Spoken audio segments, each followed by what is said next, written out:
Assalamualaikum warahmatullahi wabarakatuh. Selamat datang teman-teman di channel Mas Kimia. Kali ini kita akan belajar tentang struktur garis.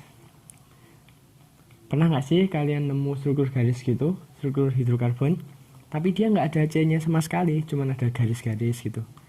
Nah, ini aku ada contoh nih. Contoh soal SIMAUI tahun 2019.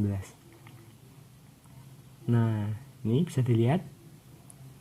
Nah, di sini kebetulan yang ditanya isomer.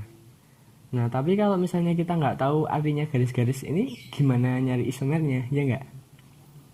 Nah, oke, kita hilangkan dulu gambarnya. Nah, jadi struktur garis itu kita ambil contoh yang paling simpel.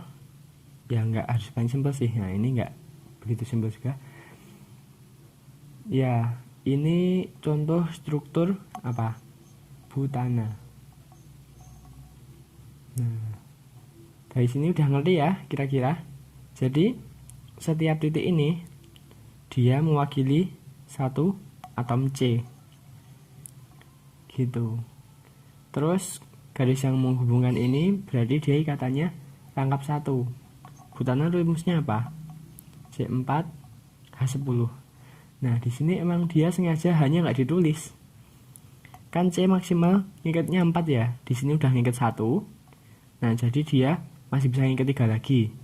Nah, yang diikat itu adalah H. Tapi emang sengaja nggak ditulis. Nah, terus ini juga baru ngikat 2. Di sini sebenarnya ada 2H, tapi nggak ditulis. Di sini sama seperti yang di sini ya. Ini juga gitu. Simpel kan? Nah, jadi kenapa kok struktur ini dipakai? Karena di kimia organik kita belajar banyak banget reaksi senyawa-senyawa gitu. Nah, misalnya kita nulis CCC gitu kebanyakan. Nah, kalau garis gini kan lebih simpel dan tentunya lebih mudah dipahami juga. Nah, terus gimana kalau ikatan rangkap? Nah, kita buat kayak tadi aja. Wah, tadi kenapa dihapus ya? Kalau ikatan rangkap 2 tinggal dikasih garis sini. Nah, berarti di sini C-nya berapa? 2 kan? Nah, di sini C-nya di sini hanya 2. Di sini hanya 1. Karena dia udah berdekatan sebanyak 3. 1, 2, 3. Nah, gitu. Jadi, ini apa? Ini butena ya. Butena, 1 butena gini. Nah, kalau ikatan rangkap 3 gimana?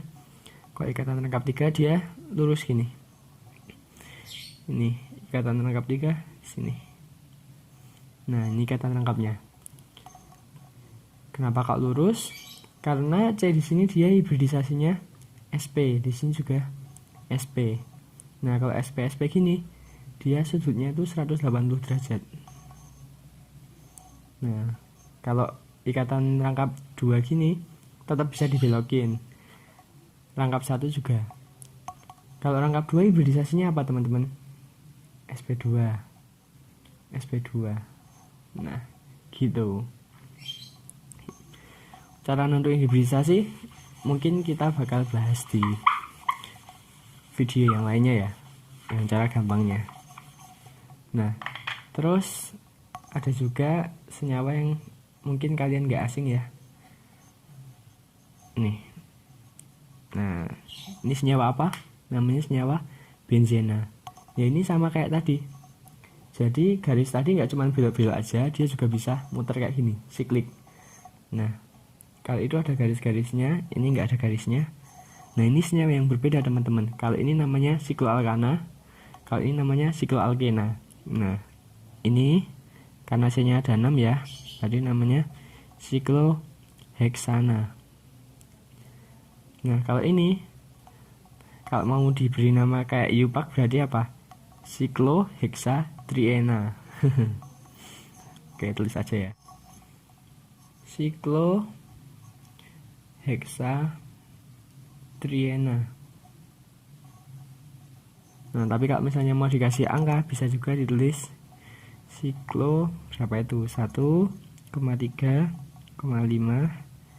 heksatriena. Nah, gini teman-teman. Nah, tapi nama ini kan kepanjangan, dan senyawa ini tuh banyak banget. Senyawa benzena dan turunannya. Wah, udah terlanjur keceplosan. Nah, ini namanya senyawa benzena. Wah, tadi udah pernah disebutin ya. Ini namanya benzena. Jadi lebih suka dipakai benzen daripada pakai siklo 1,3,5 heksatriana. Gitu teman-teman. Nah, terus misalnya kita punya struktur yang lain nih, buat contoh aja ya. Struktur yang lain, misal kita punya gini, OH. Nah, ini kalau di materi kelas 11 belum ada ya. Ini materi kelas 12. 1, 2, 3. C-nya 3 kan, propana. Nah, terus ini ada OH-nya jadi propanol. Nah, kalau kita mau buat keton gimana? Nah, kalau keton gini. Ini C, ini juga C, ini juga C, ini O. Terus ini kata rangkapnya. Berarti C di sini ngikat H berapa? Nggak ngikat ya. Di sini ngikat 3. Di sini ngikat 3. Nah, mungkin itu penjelasan singkat struktur garis yang dipakai di kimia organik, yang nantinya misalnya nanti di kelas 12 bakal banyak dipakai juga, di UTBK gitu yang dipakai juga banyak kan nanti struktur garis kayak contoh soal tadi. Oke, cukup dulu dari saya. Wassalamualaikum warahmatullahi wabarakatuh. Terima kasih.